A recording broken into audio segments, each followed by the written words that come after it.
Maraming foreigners sa Japan ang nagtatanong, makakaapekto ba ang Seikatsu Hogo o welfare sa pag-apply ng permanent residence? Ang sagot, may epekto. Pero hindi ibig sabihin na bawal ka na mag-apply. Pwede ka pa ring mag-apply ng permanent residence kahit ikaw ay nasa welfare. Pero tandaan, hindi ito automatic na maa-approve at kadalasan, mas mahigpit ang evaluation. Bakit? Dahil ang hinahanap ng immigration sa permanent residence ay financial stability at independence. Kapag ikaw ay tumatanggap ng welfare, iniisip nila na maaring hindi pa stable ang iyong sitwasyon. Ngayon, ano ba ang tinitingnan ng immigration? Una, income. May stable ka bang pinagkakakitaan? Pangalawa, welfare status. Tumatanggap ka ba ng Seikatsu Hogo? Pangatlo, taxes. Updated ba ang bayad mo? Kasama rin ang pension, health insurance, at ang iyong visa history kung maayos at consistent. At syempre, pati family situation mo, lalo na kung may dependents ka. Kung ikaw naman ay single parent, pwede ka pa ring mag-apply. Tinitingnan din ng immigration ang stability ng pamilya mo.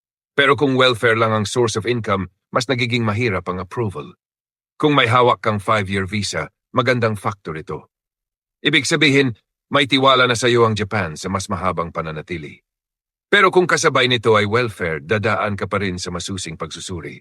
Ano naman ang mga disadvantage kapag nasa welfare ka? Una, mas mababa ang chance ma-approve. Pangalawa, mas maraming documents ang hihingin sa iyo at posibleng i-check ng mabuti ang iyong tax, trabaho at pension history. Pero hindi ibig sabihin nito na wala ka ng pag-asa. Narito ang mga paraan para mapalakas ang application mo. Siguraduhing bayad ang taxes on time. Panatilihing updated ang pension at health insurance.